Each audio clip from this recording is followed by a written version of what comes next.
The Deputy President of the Senate, distinguished Senator Ovi Omo Agege, all other principal officers here present,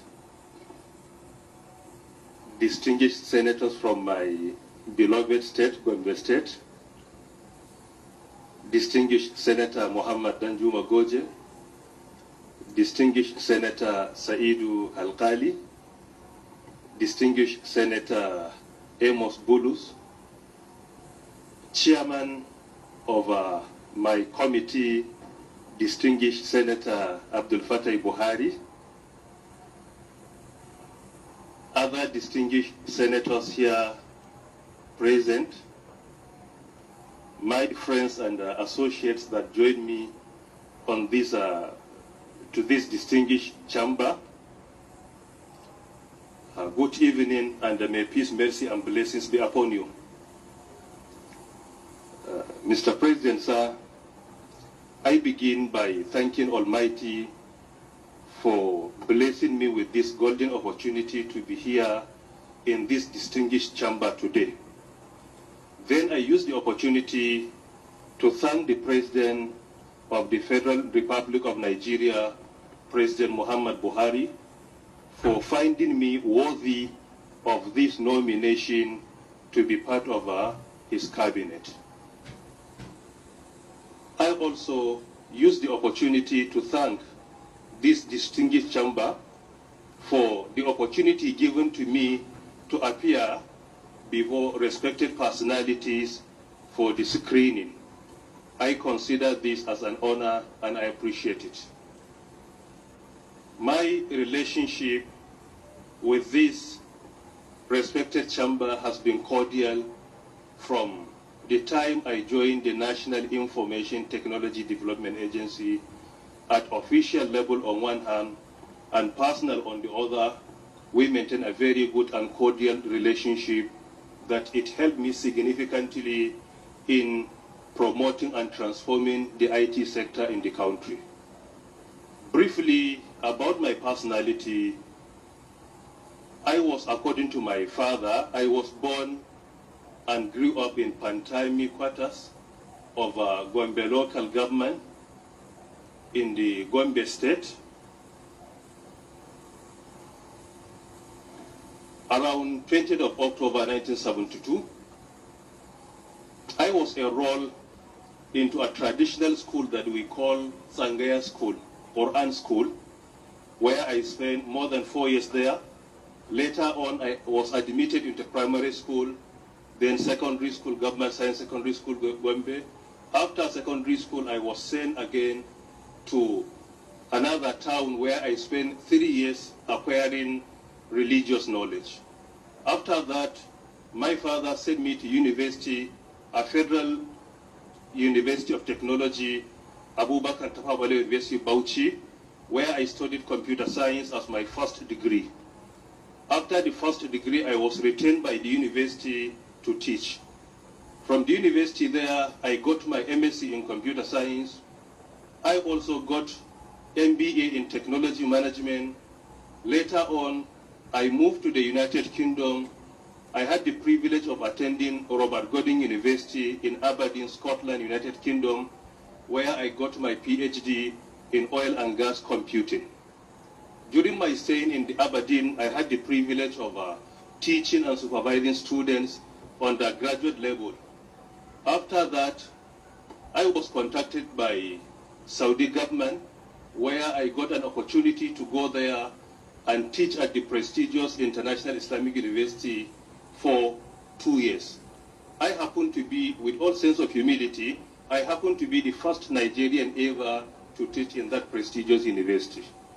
I also spent many years at the Abubakar Tafawa Balewa University teaching in the Faculty of Information Technology.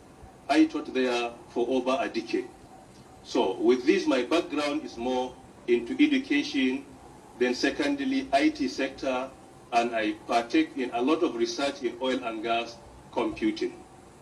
Furthermore, I had the opportunity of attending Harvard University in the US, where I was trained on digital transformation.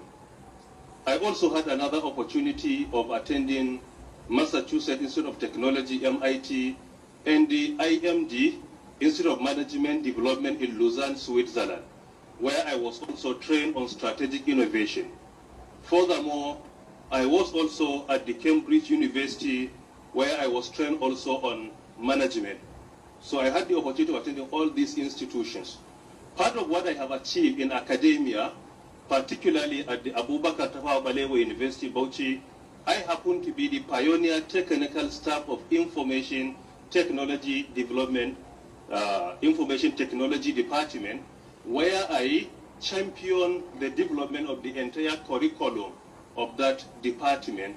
And I had the opportunity of training over 1,000 students in the university in IT-related courses. At least most of them are all over the country, adding value to this great nation.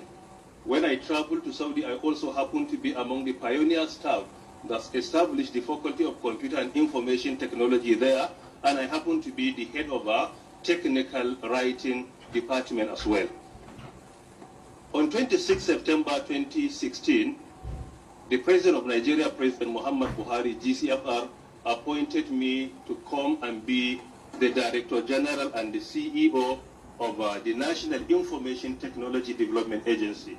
I joined the agency on 26 September 2016, and I'm grateful for this honor by the President. As a bloody teacher, I was brought back to the country, and I had the opportunity of contributing my quota towards the development of our country.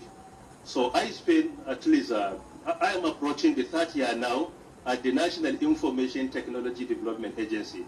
Part of my achievements in the agency, firstly, is reactivating our responsibility of being the IT clearinghouse for all federal public institutions when it comes to IT projects.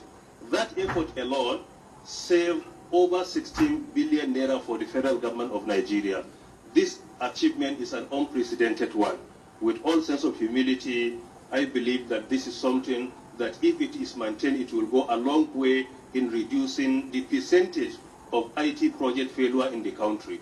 Furthermore, part of what we have achieved at the National Information Technology Development Agency within this time frame, we had the opportunity of trying to make sure that we enforce our local content policy, meaning that we are not in any way allowed to patronize foreign IT equipment until and unless if we are convinced beyond reasonable doubt that we have no capacity to do it in Nigeria.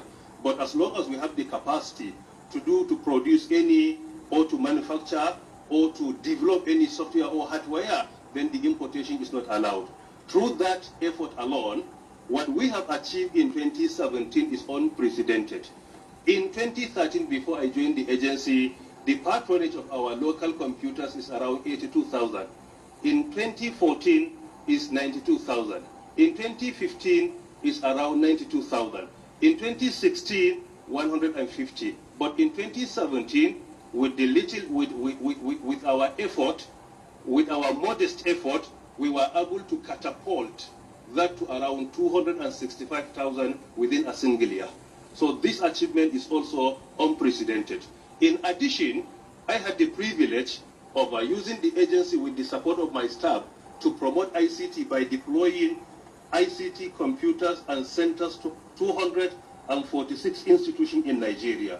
In addition, we established 11 world-class virtual libraries in federal universities all over the country. We also established 9 wide area networks all over the country. And we partake in training people of various categories in ICT, including people with disabilities. We train a substantial number of people with disability in Nigeria to the extent that some of them, as of today, establish their ICT centers, and they partake in delivering services, and they are being paid by doing that without roaming our streets begging. Furthermore, we introduce a training for women for ICT, where we train women on ICT, we distribute facilities to all of them, and we make sure that at least they are self-reliant. This is something that has been achieved significantly as well. In addition, we also introduce what we call hackathon and future hack.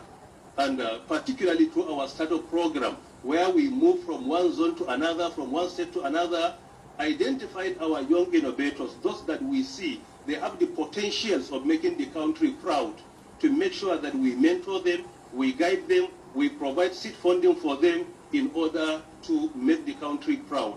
And this we are able to achieve a lot through this process, in addition to our cybersecurity effort.